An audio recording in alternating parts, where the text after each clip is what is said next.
월요일 출근길의 동반자 먼데이죠. 이번 주에도 여러분들과 함께하고 있습니다. 자, 제가 굉장히 큰 헌질을 했어요. 그래서 여러분들에게 좀 더 고화질의 영상을 제공해 드리기 위해서 카메라를 이번에 바꿨습니다. 지난 2월 달에 나온 신형 소니 카메라로 바꿨는데요. 앞으로 더 좋은 영상으로 여러분들에게 다가서도록 하겠습니다. 자, 오늘 첫 번째 소식입니다. 자, 오늘 첫 번째 소식은 애저에 보면 자고 일어날 때마다 애저에는 굉장히 많은 서비스들이 계속 나오고 있어요. 그래서 그걸 보기 쉽게 한 페이지의 웹페이지로 정리해 놓은 사이트가 있어서 안내를 해 드리려고 합니다. 여기 보면 애저 서비스라고 하는 이 사이트가 있고요. 이 사이트 안에 보면 애저 머신러닝, 그다음에 어널리틱스, 애저 스택, 컴퓨트, 컨테이너, 데이터베이스, 데브옵스 쭉쭉쭉쭉 나가서 굉장히 많은 서비스들을 이렇게 일목요연하게 잘 정리해 두고 있습니다. 물론 웹페이지를 통해서 보는 것도 굉장히 좋은 방법 중에 하나인데, 여기에 와서 보면 뭔가 한눈에 이렇게 보이니까 굉장히 좋은 것 같아요. 나중에 보시면은 이 사이트 자체도 보면 기토부상에 잘 구현되어 있는 것 같아요. 그래서 아마 지속적으로 계속 업데이트가 되지 않을까라는 기대를 해봅니다. 자, 그러면 여기서 급 퀴즈를 하나 내볼게요. 자, 여기에서 가장 많은 서비스 항목을 가지고 있는 데가 어딜까요? 최근에 데브옵스 같은 게 굉장히 많이 발전되고 있으니까 데브옵스지 않을까라고 보지만 데브옵스는 몇 개 안 돼요. 네, 아직 몇 개 안 됩니다. 자, 그러면 중간에 이렇게 길어지고 있는 이 부분은 인터넷 오브 띵스, 네, IoT 쪽도 꽤 길어요. 꽤 깁니다. 자, 그리고 IoT 옆에 쪽은 매니지먼트 툴. 애저 쪽에 보면 잘 활용할 만한 매니지먼트 툴이 굉장히 많이 있다는 걸 알 수가 있습니다. 자, 그런데 옆에 보면 더 긴 게 있습니다. 자, 더 긴 게 뭐냐면 바로 AI 쪽이에요. 저도 오늘 이 녹화를 하면서 마이크로소프트 지노믹스 이런 서비스, 네, 굉장히 생소한데요. 네, 레코멘데이션 API, 자, 이런 것들이 대부분 다 커그니티브 툴킷, 커그니티브 서비스 계열로 보이는 서비스들이 굉장히 많이 있습니다. 최근에 그 마이크로소프트 주가에도 굉장히 많은 영향을 미치고 있는 부분이 바로 AI, 머신러닝 이쪽 부분인데요. 다른 쪽에 비해서는 굉장히 발전 속도도 빠르고요. 그냥 연구만 하는 게 아니라 보시다시피 이렇게 많은 서비스들 형태로 바로 서비스가 나오고 있어요. 그래서 만약에 AI, 머신러닝 이런 쪽에 관심이 있으시다면 이쪽 라인을 한번 잘 살펴보시면 좋을 것 같습니다. 자, 두 번째 소식입니다. 자, 두 번째 소식은 그 마이크로소프트 MVP죠. 마이크로소프트 MVP이자 또 업체 대표이기도 한 김영재 MVP님의 블로그에 글 하나를 소개해 드리려고 합니다. 자, 애저 웹앱 인 2018년이라고 하는 글을 쓰셨는데요. 저도 개인적으로는 이 웹앱 서비스를 굉장히 좋아합니다.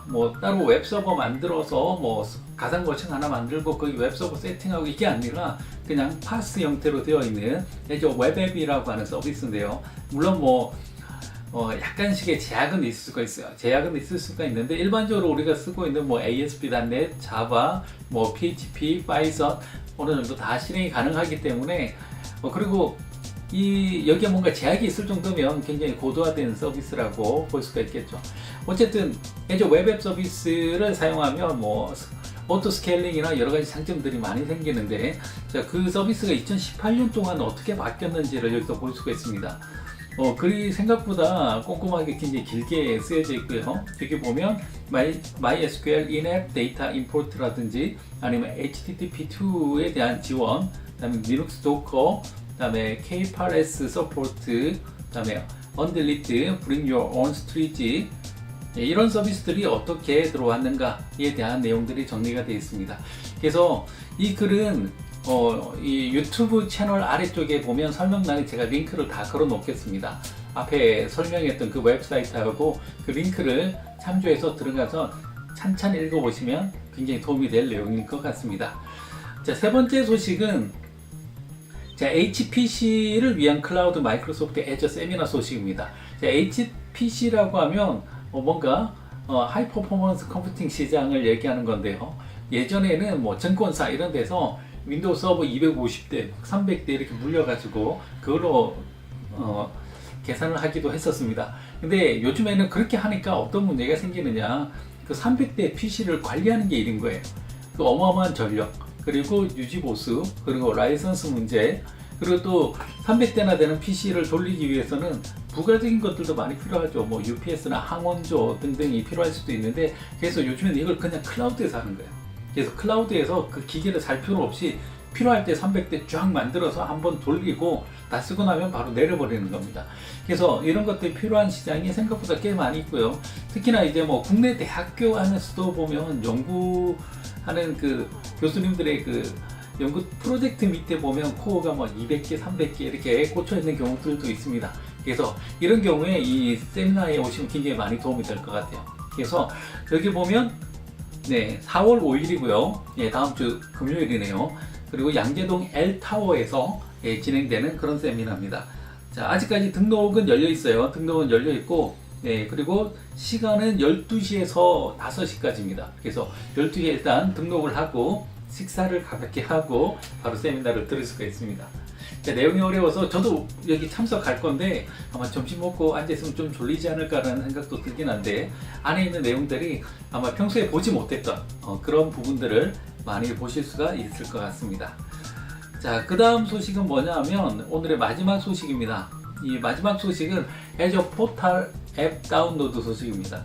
이 애저 포탈 앱 다운로드는 뭐냐 하면 여기 보이는 이 웹사이트에 들어보면 애저 포탈을 관리할 수 있는 앱이 나왔다 라고 해서 굉장히 반가운 마음으로 들어가 봤는데요.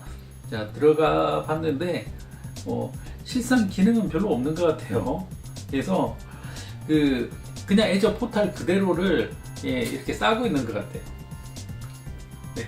그래서 혹자는 뭐 분이 이렇게 글을 올렸는데 보니까 이게 뭐 그냥 우리가 웹브라우저에서 F11번 누른 거하고 무슨 차이가 있냐 이런 얘기를 해요.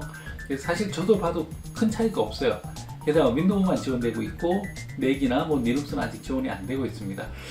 저는 한동안은 계속 이 프로그램보다는 그냥 웹브라우저에서 애저 포탈을 더 많이 사용을 하게 될 것 같습니다. 그냥 이런 게 있다 정도로 잘 확인해 주시면 좋을 것 같습니다. 자, 이렇게 이번 주 소식을 알아봤는데요. 볼 것도 많고 공부할 것도 많고 하지만 또 그렇기 때문에 계속해서 재밌는 애저 세상인 것 같습니다. 예, 다음 주에도 재밌는 소식들 함께 가지고 오겠습니다. 네, 다음 주에 뵙겠습니다.